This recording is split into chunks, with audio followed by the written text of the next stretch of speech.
আমি BNP support করতাম, কিন্তু বিএনপির যে কার্যকলাপ, এই কার্যকলাপের কারণে আমি বিএনপিকে বয়কট করেছি, জামাত ইসলামকে গ্রহণ করেছি।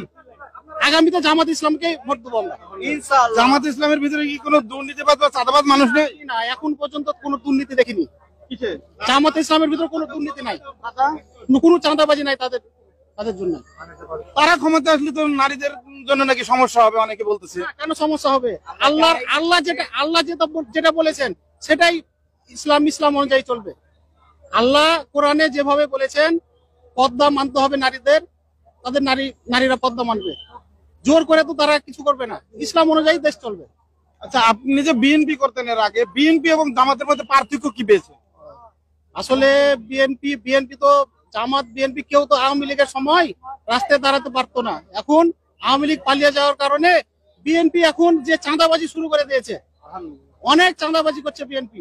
জামাত ইসলামের একটা লোক দেখতে পাই না যে সারা চাঁদাবাজির সাথে যুক্ত কিংবা বিভিন্ন রকম অপকর্মের সাথে জড়িত। সব জড়িত বিএনপি, এবং বিএনপির ভিতরে অনেক আওয়ামী লীগ ঢুকে তারা খারাপ কার্যকলাপ করছে। এই কারণেই কি আপনি চেঞ্জ করছেন? জি, এই কারণে আমি চেঞ্জ করেছি।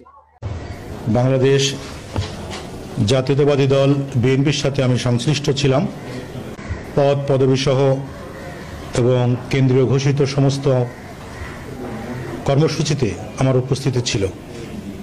এই রাজনীতির সাথে সম্পৃক্ত হওয়ার পর থেকে আমি নানান রকমের প্রশ্নের সম্মুখীন হয়েছি। যারা আমার সঙ্গীত কর্মে মুগ্ধ হয়ে বাংলাদেশ এবং বাংলাদেশের মানুষ যারা বিদেশের মাটিতে অবস্থান করছেন, সকল পর্যায়ের ভক্তদের কাছ থেকে সন্তুষ্টি অসন্তুষ্টি কিছু কথাবার্তা আমার কানে আসে। এই রাজনীতির মাঠে এসে আমি ভেবেছিলাম রাষ্ট্রপতি শহীদ জিয়াউর রহমানের আদর্শ বুকে ধারণ করে এই দলের সাথে আমি সংযুক্ত হই এবং দেশনেত্রী বেগম খালেদা জিয়া উনি আহ্বান জানিয়েছিলেন কাজ করার জন্য। আমি তার কথাই এই দলের সাথে সম্পৃক্ত হয়েছি, বড় বড় পদও পেয়েছি। আজ এই সংবাদ সম্মেলনের মাধ্যমে আমি এই দল থেকে পদত্যাগ করার সিদ্ধান্ত নিচ্ছি। এই রাজনীতির মাঠে অনেক চিকন কৌশলের প্রয়োজন হয়, সেটির সাথে তাল মেলানো বড় মুশকিল আমার জন্য। অনেক কিছু চিন্তা করেই আমি সিদ্ধান্ত নিয়েছি রাজনীতি এবং সঙ্গীত দুটি জনগণের জন্য, দুটিতেই দেশ সেবার সুযোগ রয়েছে। আমি দীর্ঘ 22 থেকে 24 বছর সঙ্গীত জগতে সঙ্গীত চর্চার মাধ্যমে একজন প্রমাণিত মনির খান হিসেবে আপনাদের কাছে প্রতিষ্ঠিত হয়েছি।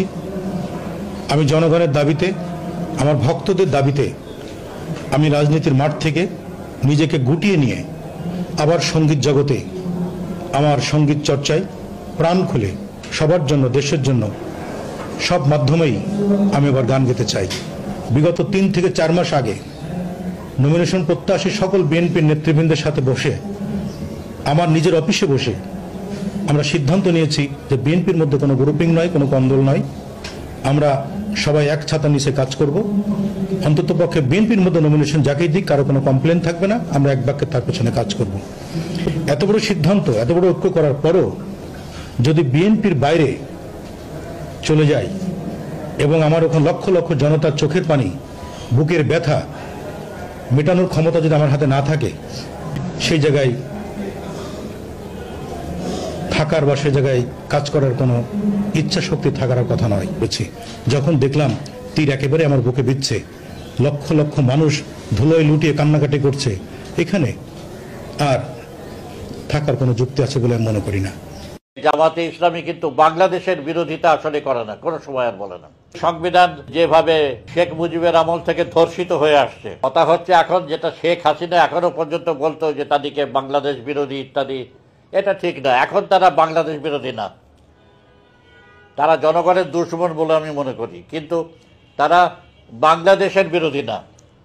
শেখ মুজিবের আমলেই শেখ মুজিবই তাদেরকে জেল থেকে বের করে এনে ক্ষমা করে দিয়ে দেশ গড়ার কাছে আহ্বান জানিয়েছিলেন। তারপর থেকে জামাতে ইসলামী কিন্তু বাংলাদেশের বিরোধিতা আসলে করে না, কোনো সময় আর বলে